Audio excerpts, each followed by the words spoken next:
Yeah, let's start the broadcast. So there's a fancy image showing up that you guys have to wait for a couple of seconds, and you'll be live as soon after that.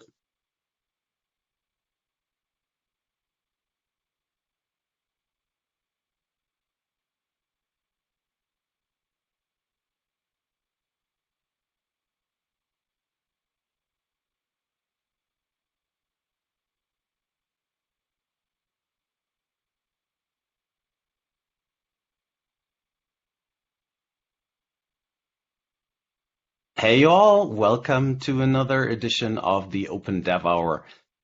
We're gonna make this intro super short because I have two amazing guests today that have a lot to talk about and are probably able to answer all your questions you could even bring. We are going to record this session, so it will be available somewhere on the interwebs. You better check back on the OpenDevHour homepage. We have a Q&A panel where you can actually put in the questions. We also monitor the chat. So thanks again for joining. All I have to say today is a big welcome to my three guests. And I completely forgot who wanted to start. I think it was Grace. Yeah, that's okay. Thanks for having us. It's exciting to join you guys. So if you haven't met me before, my name is Grace Jansen. I work as a developer advocate at IBM. I'm based in the UK. Emily, want to go next? Yeah, hi everybody. I am Emily Jiang from IBM. I work with Grace actually. I work on Open Liberty. I work on MicroProfile. I am the Liberty Cloud Native Architect and also advocate. So I work on the amazing open source projects. Thanks for having me here. I'm really, looking forward to spend the next hour with you all. Amazing. Clément, you're last. Hello, thank you. So my name is Clément. I'm working at Red Hat. I'm a senior principal software engineer there. I'm doing a lot of reactive work around Vertex, Quarkus, and other runtimes too. And I'm very happy to be here. So I think it's time to start. Let me share my screen. We can talk a little bit in between, but I think you brought a presentation and even a demo, so I'm excited. Yes. And can you tell me if it's okay? Looks amazing, including Twitter handles. So, folks, if you want to follow any of the three, just go to Twitter and follow them. Just do this. Yeah.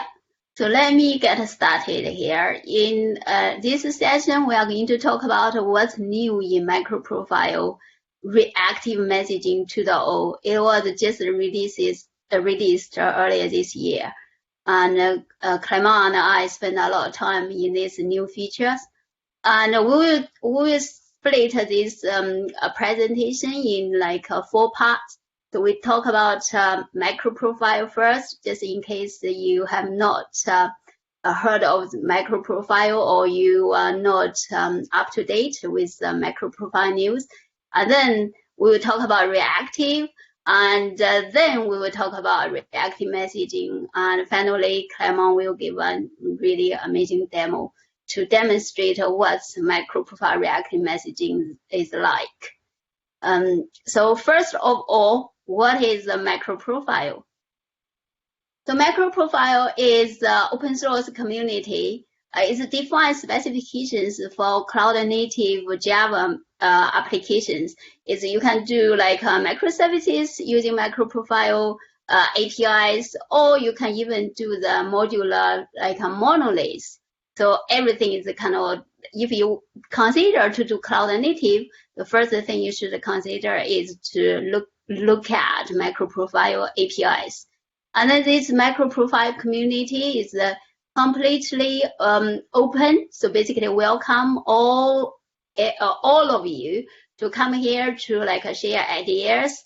So it is like a very what a hybrid kind of community is, has a different has individuals and also has a bigger organizations and all of us come together to do the collaboration in this platform. So it's last year in 2020, actually, the MicroProfile established a working group. So it's become a specification like body. So which means the MicroProfile APIs are standard. So if you are thinking about doing cloud native applications, you should check out this standard. So in this MicroProfile working group, there's many like members, like including IBM, Red Hat, and also a few JAX and etc. There's in the MicroProfile community, we have many releases. There's later last year, like just around Christmas time, we released the MicroProfile 4.0. So 4.0 is alliance with Jakarta EE8. It has Jakarta CDI and JSON-P, JSON-B, and JAX-S. And plus this 8 MicroProfile specification update. So most of them have like major changes. It's a lot of nice features being added. So it's JWT authentication, hasn't got any. It has a lot of change, like a feature being added, but it's still backward compatible with the previous version. And apart from the MicroProfile 4.0, and also like after 4.0 was released, all these kind of standalone specifications are also released to align with the Jakarta EE8, including reactive messaging and reactive stream operators, GraphQL, and earlier this year we released MicroProfile long-running actions. So it's to do the microservice transactions, and also the context propagation window too. Next, please. In this talk, we concentrate on the reactive messaging 2.0. So next, I will ask Chris to talk about what is reactive. So now that we've had an introduction to MicroProfile, we're going to dive in, as Emily said, to our second section, which is about really looking into what does reactive mean, what does this term mean, and why do we need this new thing? Next slide, please. So taking a look at sort of definitions online of this term reactive. Reactive isn't just a software term, it's used as an adjective in many different areas and industries, including physiology and just generally things like reacting ourselves in our everyday lives. So for example, our pupils reacting to light. But actually, when we take a closer look into this software definition, what we get is this definition here that we've got about, it's about an application reacting to stimuli. That could be user inputs, it might be messages, it might be failure messages. So it's all about really reacting to things that are going on within the wider environment or within our applications themselves. So do we really need this new thing is actually perhaps the wrong question to be asking. Because actually the principles of reactive date back to like the 70s and 80s, and it's actually just recently in recent times that we've sort of been able to have the infrastructure in place to be able to actually make use of this theory of the concepts associated with it. And actually the foundation of reactive is about having this sort of message parsing, having this sort of temporal boundary between different components, so being able to decouple them and isolate them. And we can do that through event-driven architecture. So event-driven architecture is all about placing events at the heart of our system and using those events to be able to have sort of this production and consumption of events, so sort of a sub sort of messaging system to be able to communicate between the various components of our application. And when I say events, I'm referring here to say just a state change that's happened within our application. So something that's changed. And these events are immutable and they tend to be added to sort of a queue or a backlog of messages so we can go back and read them again if we need to. So do we really need reactive to be able to have this event-driven architecture? Well, traditionally, you might think about things like using EJBs, so enterprise Java beans. You might think about using message-driven beans or even CDI observers. But actually, although these are all of these are capable of enabling event-driven microservices, So why do we need reactive on top of these that you might have used before? And it's all about enabling this concurrency, so enabling us to build truly concurrent systems. And what I mean by that is enabling us to have greater asynchronicity, to being able to perform different tasks simultaneously, and enabling us to have this non-blocking and asynchronous characteristics and behaviors. And we can do that by utilizing things like the reactive stream specification and reactive programming models. So, thank you, Grace. The thing is, when we start applying these concepts, not to a single node, but to all your components forming a systems, like a microservice systems or any type of distributed systems, we can have very nice characteristics.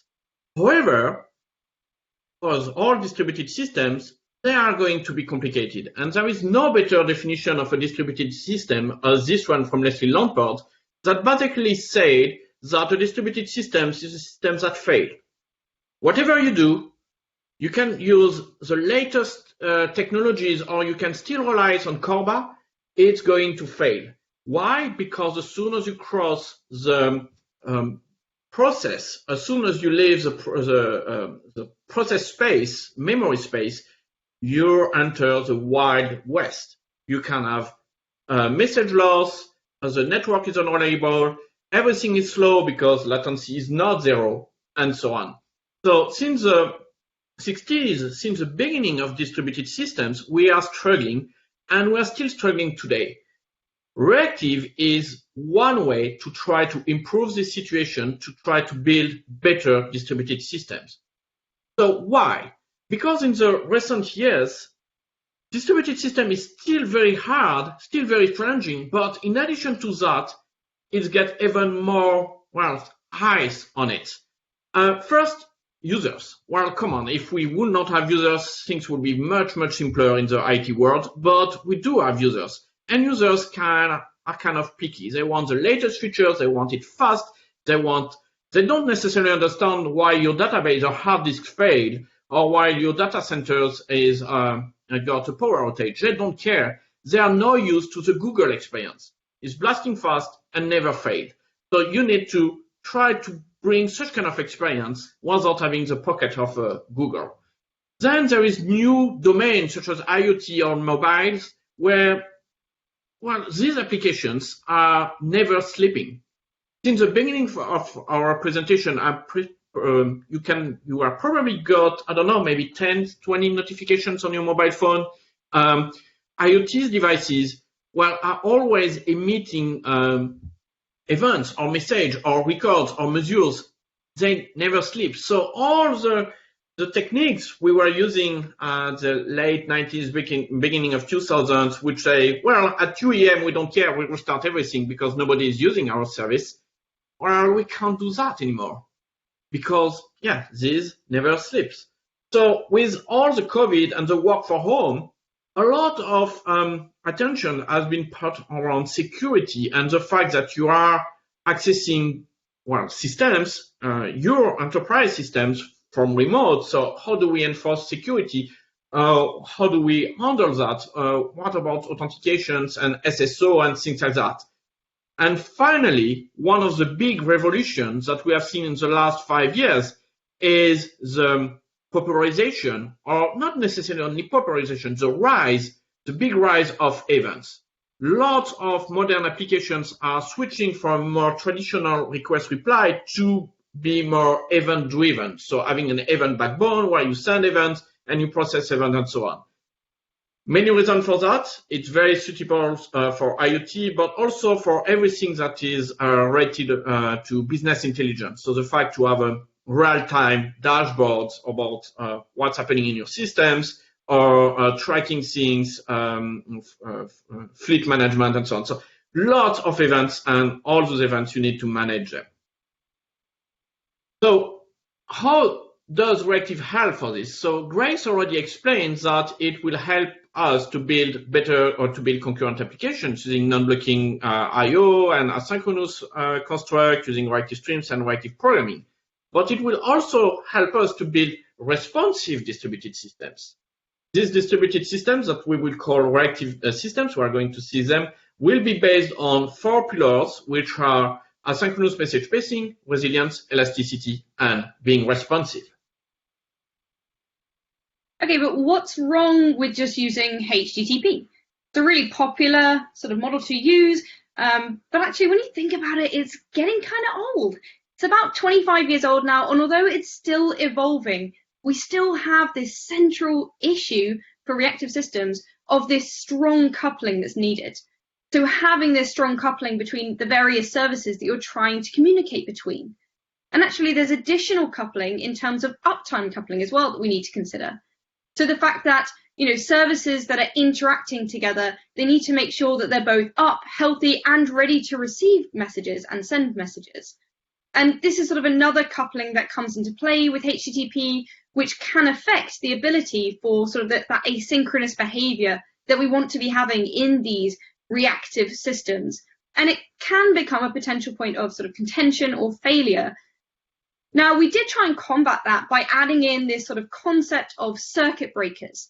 So if a client isn't up, for example, or it's not ready to receive, we don't want to have an error sent back to the client. So we introduced circuit breakers, but there are problems with this too. So for example, when it comes to circuit breaking, how do you decide what a sensible timeout is, for example, or what is a sensible fallback? This all depends on your application. So for example, it depends on where the service is hosted. If it's on another cloud, for example, or another server, how do you decide each of these factors for your circuit breakers? Circuit breaking doesn't allow for the dynamic nature that we now have in these cloud native distributed systems. So by implementing sort of messaging and this more asynchronous style of communication, we can enable those foundations that Clement mentioned of reactive systems.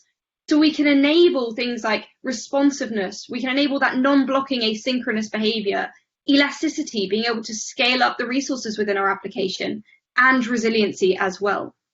And this all links in back to those behaviors that I mentioned that are key to the reactive system principle. And these are the behaviors that we want to be implementing into our system. Next slide, please. Do you see here, this is a diagram of these central characteristics and how they all interdepend on each other. And as you can see right at the bottom here, there's that foundation again of having that asynchronous form of communication within our applications. And that asynchronicity as the backbone in that communication is what enables us to have elasticity and resiliency. And all of these together enable us to build really responsive systems, coming back to that definition we had, being able to respond to stimuli or events that happen to make that reactive application.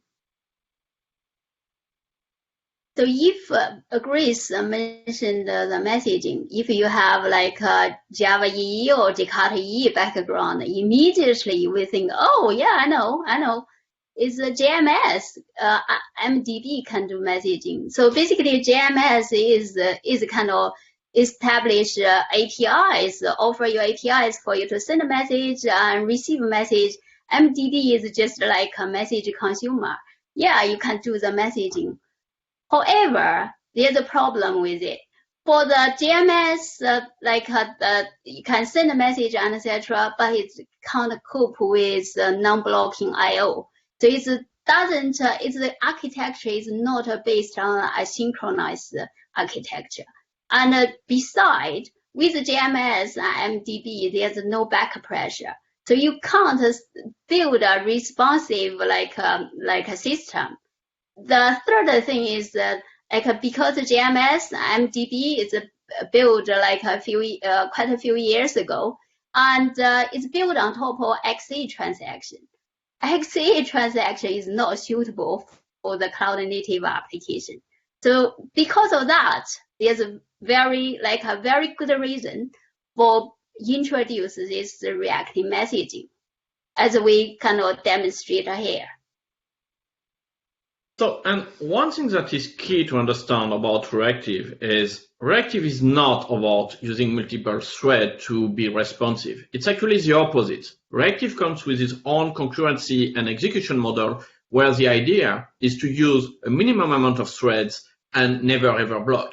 And the reason behind that is that when we're running on the cloud, we are actually sharing the resources. if you can deploy your application on a Kubernetes host or even on the cloud or anywhere, you are sharing. And so what you want to do is two things. One, increase your deployment density, meaning that deploying more on your resources. And two, you want to reduce your cloud bill if you're using a public cloud provider.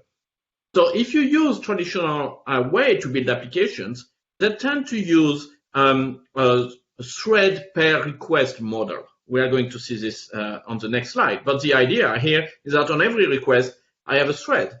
So basically, to handle concurrent requests, I need multiple threads. Each thread is more or less 1 megabyte of memory and also have some CPU overhead because of the context switches. So that means that if you want to handle 400 requests per second, well, while a few years ago was, oh, that's a lot. Today, in the world we're living, 400 is nothing. And in that case, well, these architectures using one thread per request doesn't really work anymore. Because what is going to happen is that you have all those threads increasing your memory and CPU usage. So that means that if you have one of these greedy applications, it's not only bad for this application, but it's also bad for all the siblings applications which are sharing the same resources. So what do we do in that case? Well, we'll audit it. When we have such kind of applications that have a lot of thread, a lot of memory, and fail and so on, we go and see our ops and we say, hey, can you increase the quota? So basically, instead of asking ourselves to really understand what's the problem, we are trying to increase the quota, which actually is make the situation even worse for all the other applications. So reactive is taking the opposite way. So to really understand reactive, we need to first go and explain this imperative execution model. That is this one thread per request. So basically, you get your first request, and you assign a worker thread to handle it. It will handle the request till the response is flushed on the network. So we start the processing, and then let's imagine I need to call another service or write to a database or something like that. The thread gets blocked, waiting for this I/O to complete. And then I continue my processing, and then I get blocked again, and so on and so on. If I have a concurrent request, I need another thread. And as I said, you limit your concurrency by the number of threads, and you can't increase this number of threads indefinitely. That doesn't work that way. So the reactive execution model takes a completely different approach. The idea is to have one thread or a few number of threads that we will name IO thread, sometimes named event loop. And then this thread is going to handle all the concurrent requests. So what's the trick? The trick is as soon as processing of the request can't make progress because of some IO, so database or calling another service, it's going to schedule this IO and pass a continuation. And the thread is released, meaning that it can handle a second thread, which will do the same. As soon as it can't make progress, it will schedule the IO and pass a continuation. When the first IO, one of these IOs that has been scheduled completes successfully or not, we call the continuation and we continue the processing of that request and so on. So here we are dividing our task, our processing into a set of tasks, and our tasks are chained using continuations. So you may wonder how Loom is different from this. This is exactly how Loom is working. Loom, your IO thread will be your carrier thread, and basically you have virtual thread, and as soon as the virtual thread can't make progress, it's going to be parked and wait for the completion and then continued. So that's how they pass continuation. There is multiple ways to pass continuation today. Loom is one, reactive programming is another one, callbacks is a third one. There is other popular approaches. So, but what about reactive messaging? So reactive messaging, like we discussed why reactive, like and then with all the different tools, and then the existing HTTP and MDB and like JMS can't help you with that. So that's why we created this reactive messaging like a specification to define this architecture to develop a responsive system. This is kind of the reactive messaging I mentioned. It's like adopt event-driven architecture. So basically, it's you can build like all the multiple microservices. They are all loosely coupled. When they communicate with each other and they use messages. So all these red block and blue block, so this is kind of the microservices. Let's zoom in to see what you can develop your own microservices using this reactive messaging. So this is kind of, we zoom into one microservice. So it's this reactive messaging is rely on CDI. So basically, it's contain multiple beans, so multiple CDI beans to be processed. So it's basically also it has an architecture. It's introduced the concept of channel. So there's two different channels. One is like an internal channel. So basically, between the beans inside your microservices, this is a hidden channel. So it's all internal to your microservices. So this is purely for the message process. So the other channel is the out-facing channel. For this channel, directly connected to the connector. So you can see that's a black circle. So this channel directly connected to the external message broker or the transporter layer. So let's go to the next slide. So this is kind of the about the zoom in even closer to see the beans. So this is kind of the CDI bean. So it's application scoped. So this bean is get a message from the channel orders and then process the message and then send the message to shipping. It's more like, okay, you get an order and process the coffee and send to your customer. So this is the at incoming, at outgoing. This is all from MicroProfile Reactive Messaging API. Next, please. So now we'll talk about acknowledgement. Yeah, because one of the key concepts of message-oriented architectures is the notion of acknowledgement. So acknowledgement is very useful to handle the resilience part of our reactive systems.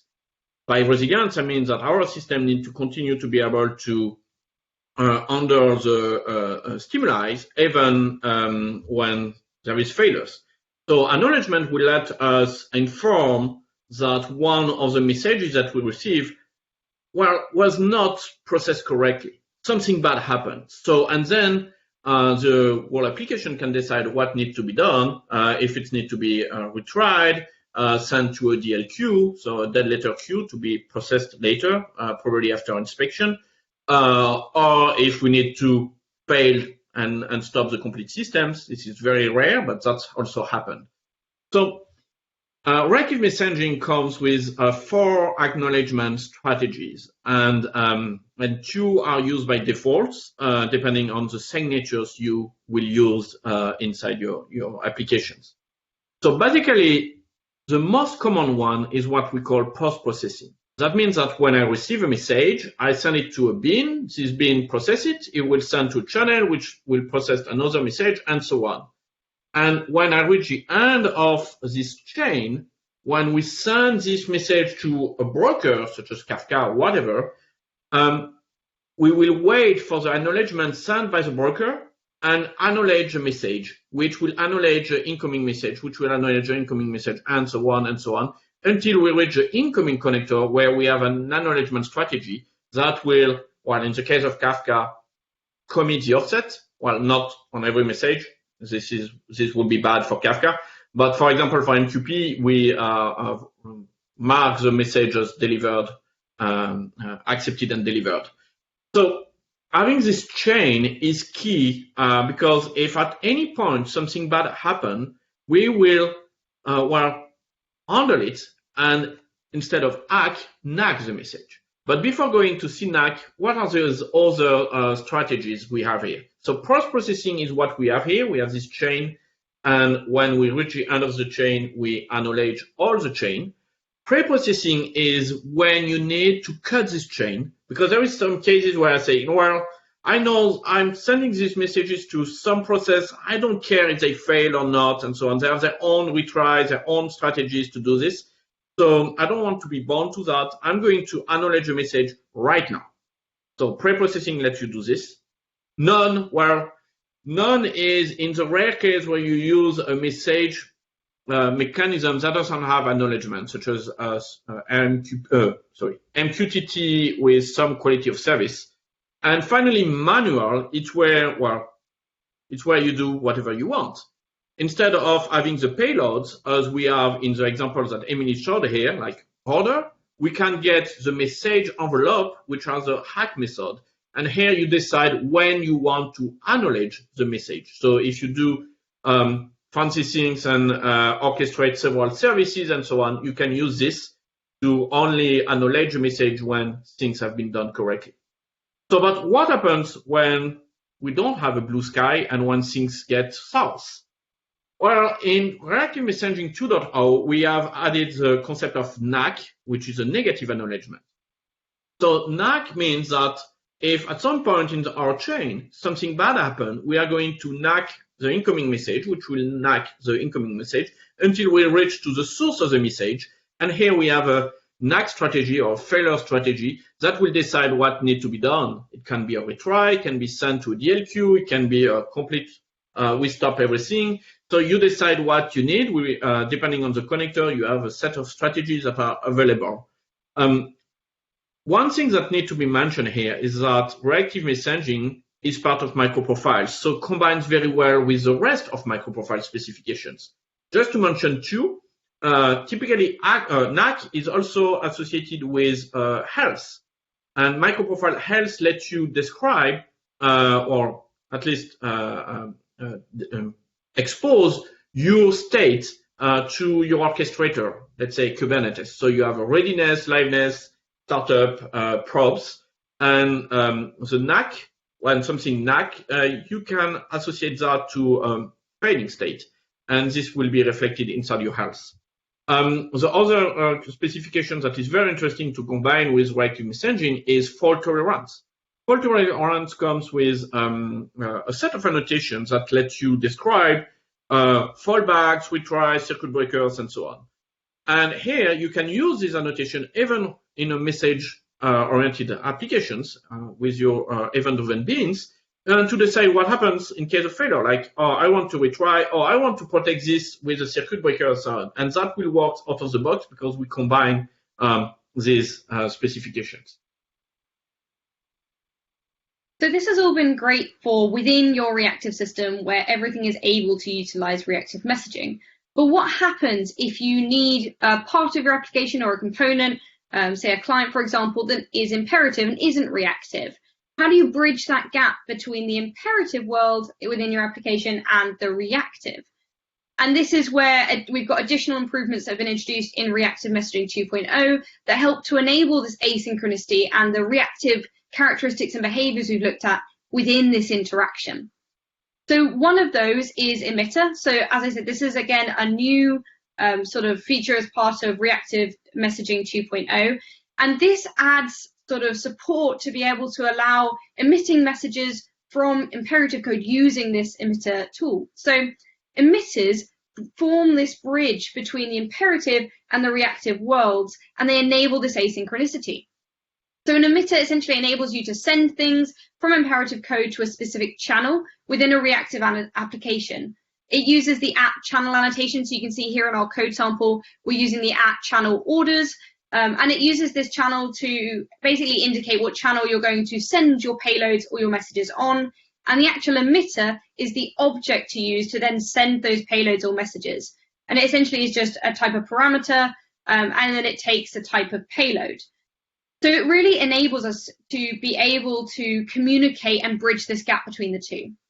But where we have buffering, so the emitter really utilizes this concept of buffering, we have overflow. So if you emit too many messages and the downstream components can't keep up, the messages then have to be stored in some kind of buffer until it reaches its maximum capacity, and then you can't emit anymore. And attempting to emit will then throw exceptions. So what do we do in this case? Well, we can inject the emitter, you can configure with an overflow strategy. And you can choose various different strategies for that. In this example here, we've chosen to have a certain size of buffer. You can also do an unlimited buffer. You could potentially have a drop strategy. So you could drop the latest or the earliest message, for example, or you could just fail or reject the message. This really depends on your use case, but by utilizing this on overflow annotation, it really enables you to build in that back pressure, which is really important in reactive systems to prevent potential failure points or contention points within your application and to keep that asynchronicity and really responsive behavior.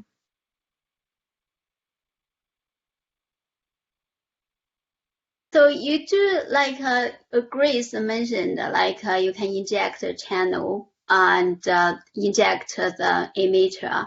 Channel is kind of the qualifier.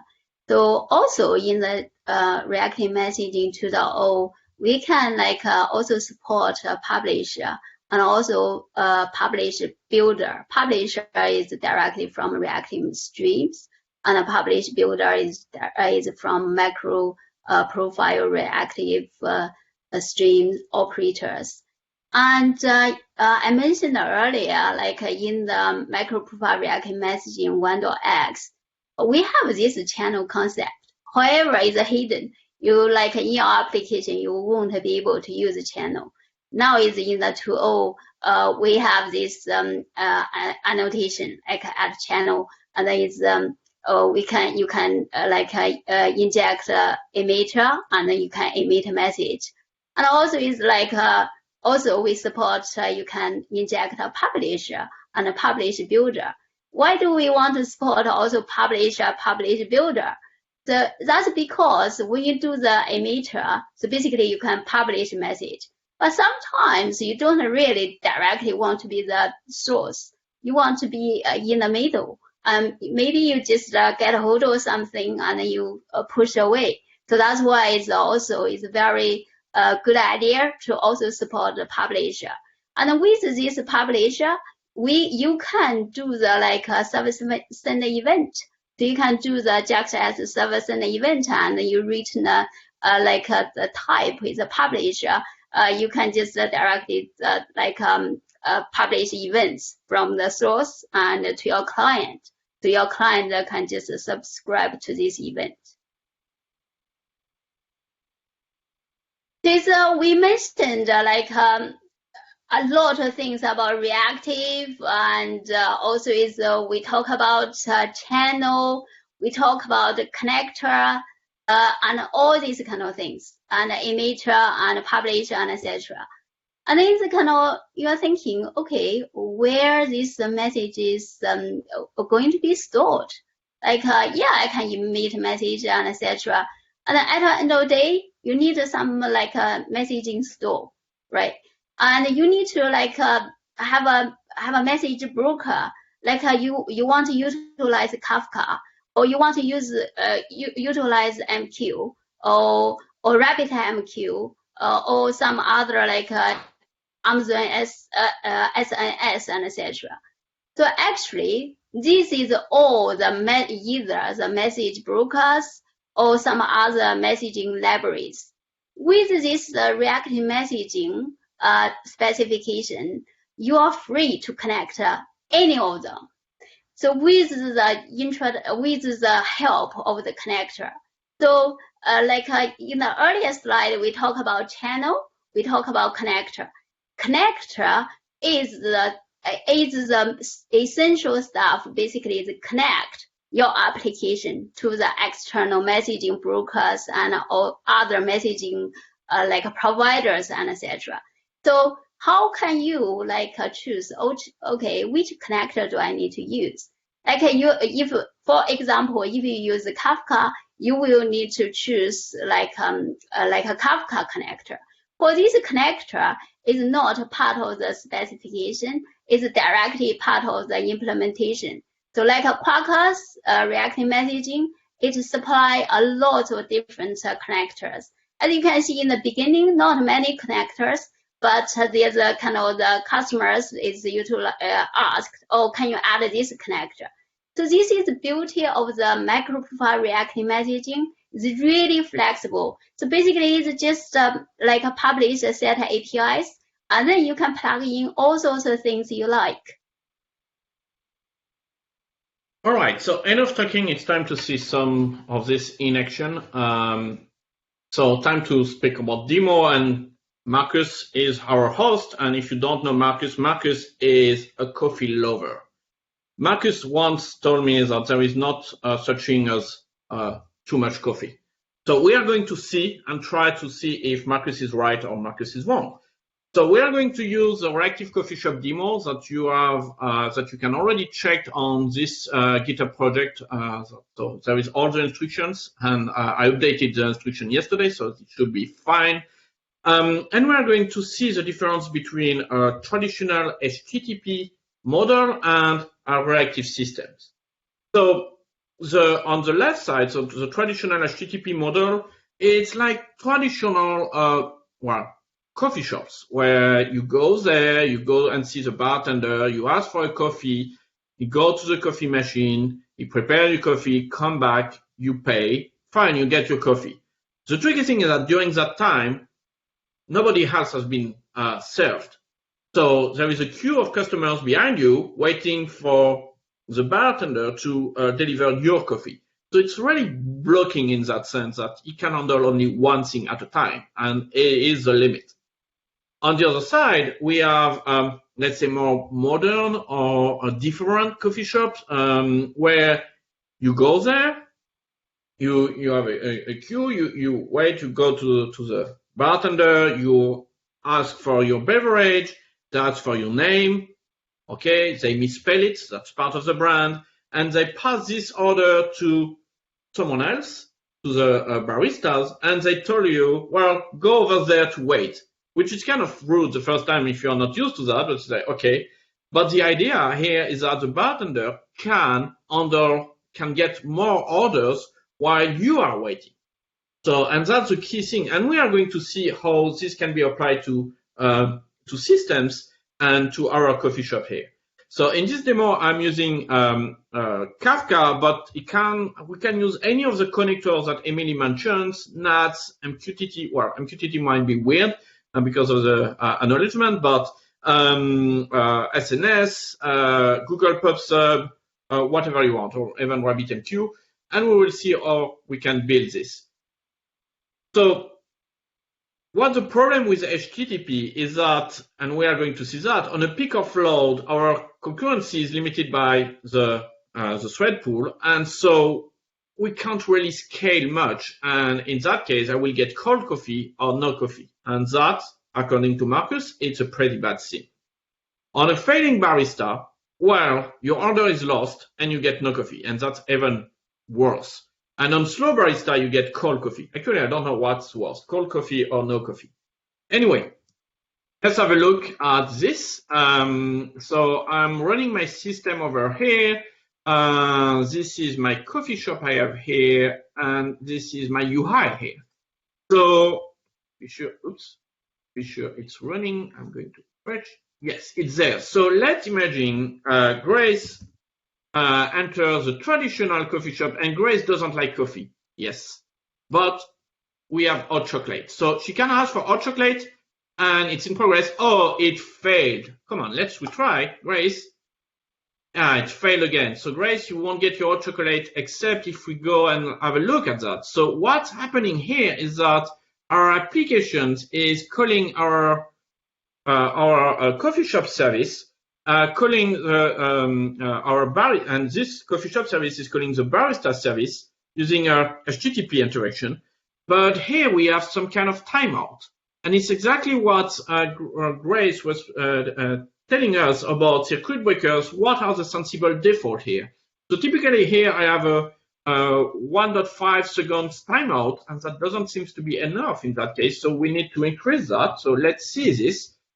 Obviously, that should be externalized to the configuration, but for the demo, I just hardcode here.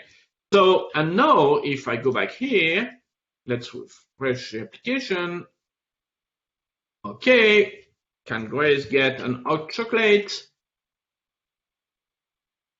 And yes, so she can get an hot chocolate, but something that is interesting is that I can place only one order at a time. You see that? So that's kind of good and bad at the same time. And actually, it fails the truth. Yeah, it's probably just not enough with the streaming. Anyway, another thing we can do here is go to this, to this barista and stop it. If we stop it, then every time I press, it failed immediately. And my orders are lost. There is no way it's going to recover my orders. And that's pretty bad. So let's have a look to what happens when we go and in this new kind of coffee shop. So Emily goes there, she give her name, they will obviously misspell it. So she will say Emily and they will write, let's say, Amelia. Sometimes I say Clément and I got John, so it's not that wrong. And let's say that she wants a chai. So the chai here is the order goes to our coffee shops and then is sent to Kafka.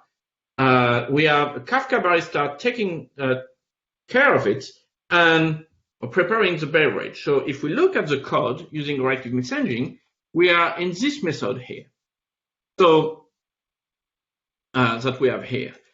So we have our messaging method. We get an order in, so that's what has been sent by the browsers, and we return an order out, which is just the same one with an order ID. So we know which one is yours. And we send not one, but two messages. Two messages that will go to Kafka. The first one is, so both use emitters. The first one goes to the orders, and the second one used to the queue. So orders is consumed by our baristas, and the queue is just this UI here. So that's how we track them.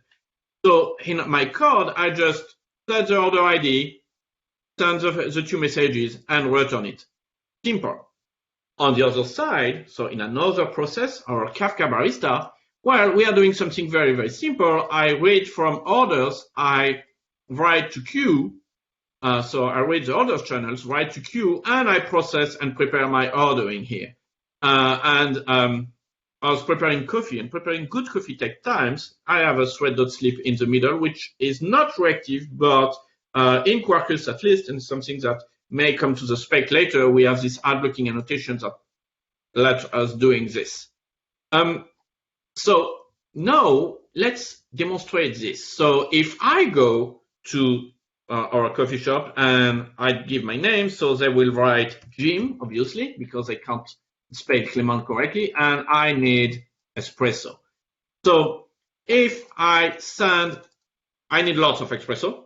So here what we can see is that Jack, our baristas, is handling all our espresso in various orders. This is because of Kafka and partitions and so on, but basically it's doing the work.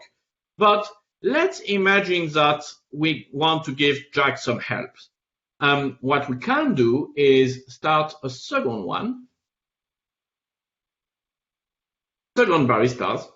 So here I'm starting it manually. Obviously, when you're deploying this in production, it will auto-scale automatically based on how far you are, well, the lag you have on your order queue.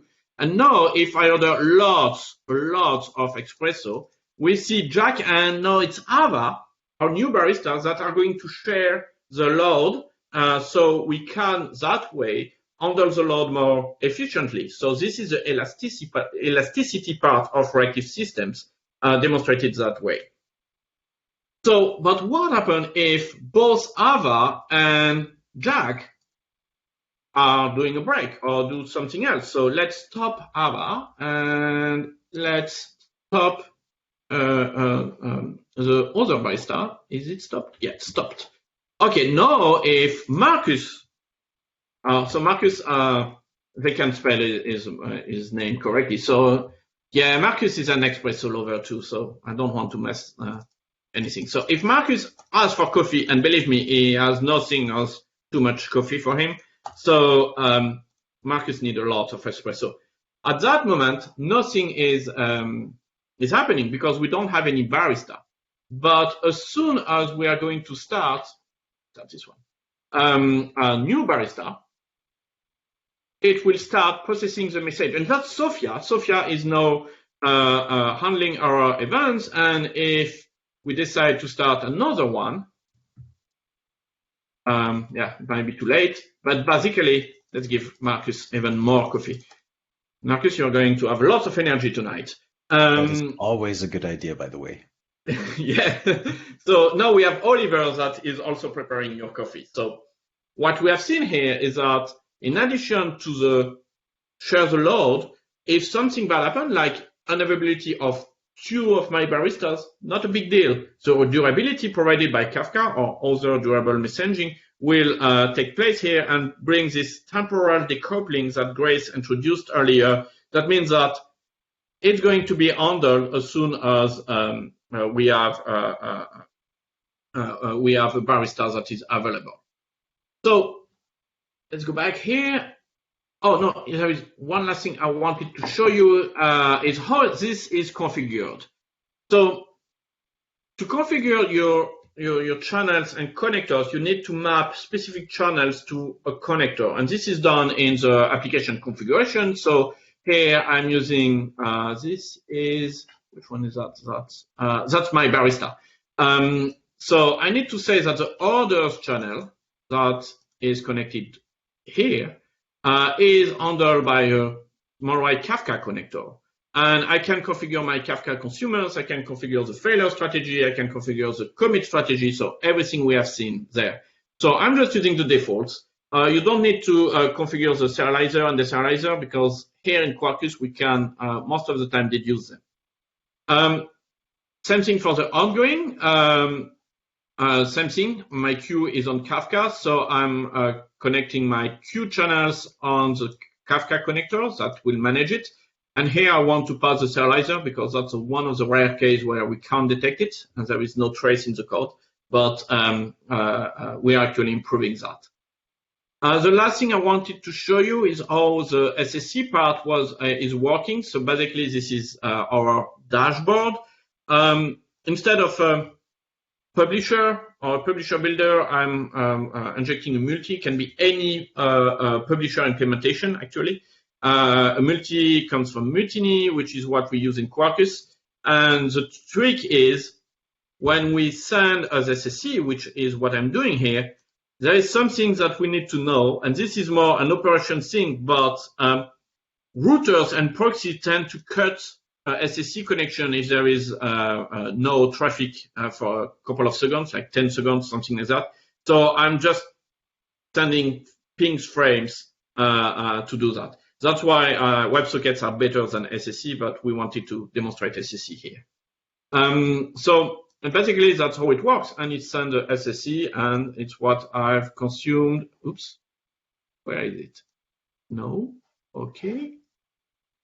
Here, no, is what we had here. So that's what was handling this page here.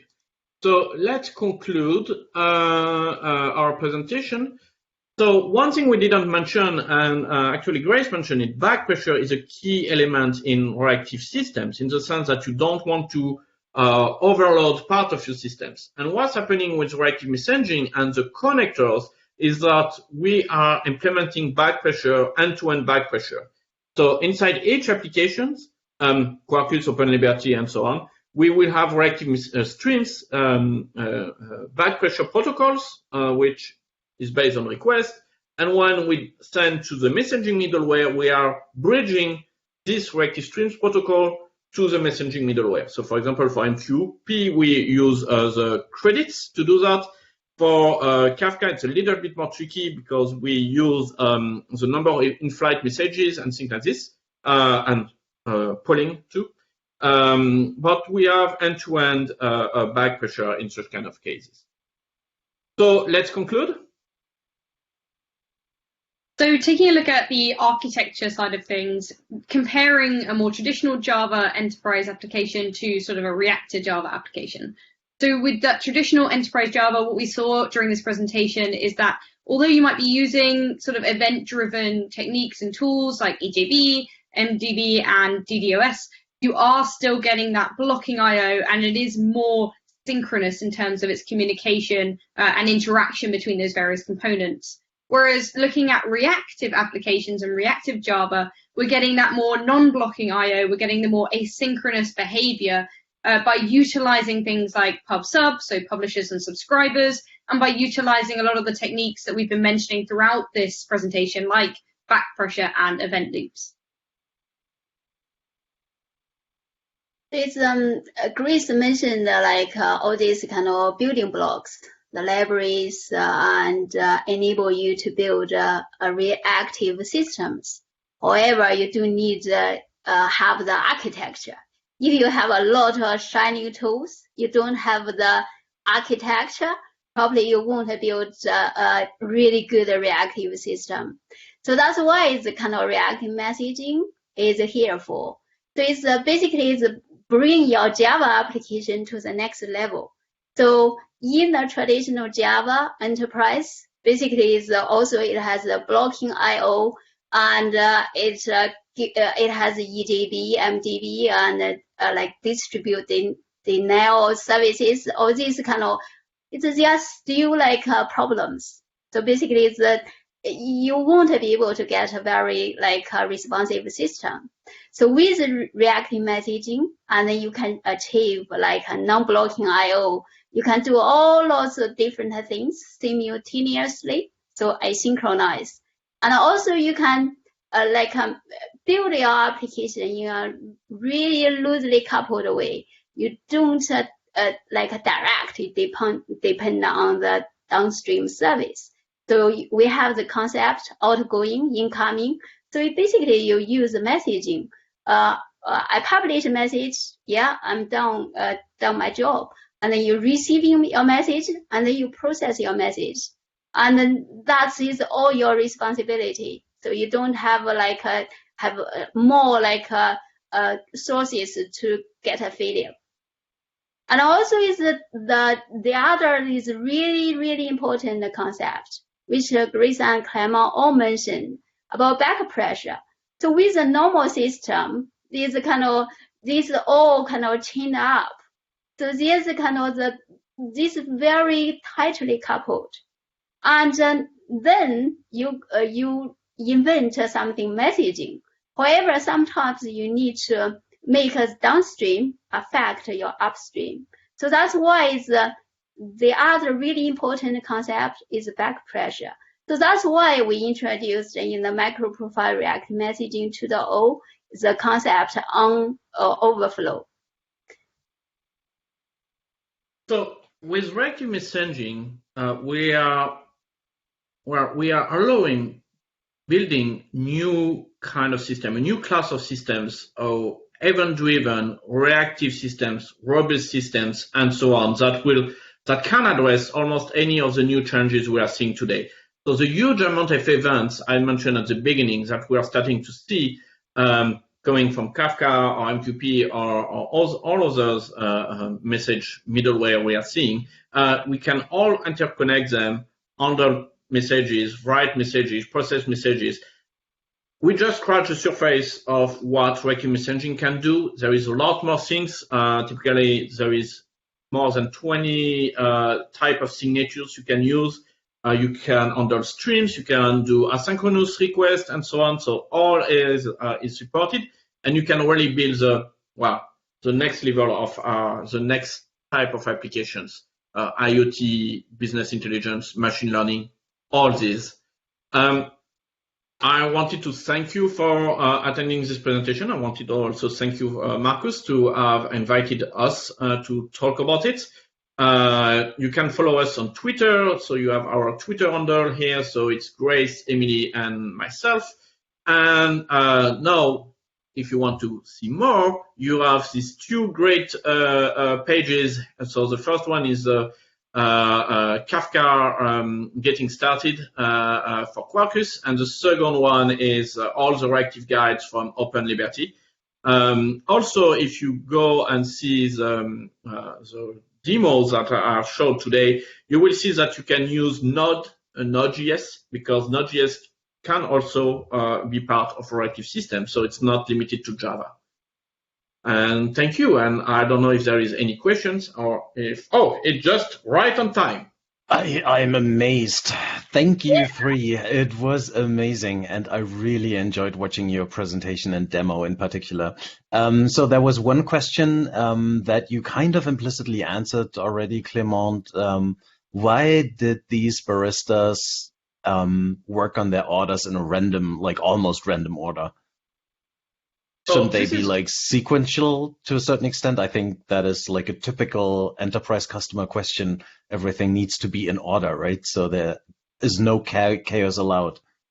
So it's how Kafka works. So basically a Kafka topic is divided into partitions. And inside the partitions, ordered is preserved, but between two partitions, you can't know. And what you see there is that I've written my orders to 4 partitions. I created my topic with 4 partitions, and it was just handling the partitions randomly. If you want to preserve the order, just use 1 partition, and then you're good. However, if you do that in a Kafka architecture, you can't scale the number of consumers. So Kafka may not be the exact answer when you want such kind of things. That's why MQP is very popular for such kind of, for this kind of architectures. Thank you. And one thing that I get asked a lot is actually when to use which kind of approach, because there's obviously a different, not only a different architecture, but also a different thinking behind reactive systems. So are there like the most common functional and non-functional requirements to watch out for to pick one or the other? Is there something that like a guide? There is 2 levels to these questions. At the architectural level, as soon as you do a cloud type of architectures, and when I mean cloud, it's inside its own cloud or even multi-cloud, then you really need to look at reactive. And actually, a document that has been written last year that is named Principle of Reactive Systems, or Reactive Principles, sorry. That is kind of a checklist of patterns or of rules that your system should apply to be sure that you are not overlooking some very big issues that are coming. These type of systems are very, very hard. So at the architectural level, you can always look at some reactive principles. Now, inside each applications, and that's a good question, does that make sense to use reactive programming and such kind of things? If your logic you try to implement is mostly computational and very, very slow, let's imagine a mathematical model to decide if you have to get your money from the bank or something like that, reactive doesn't make a lot of sense. Why? Because this logic that you are going to apply is going to take a lot of time on these IO threads, meaning that you are going to reduce the type of the concurrency. So in that case, that doesn't necessarily make a lot of sense. So what's our answer to this? Well, our answer, we're more or less seen it.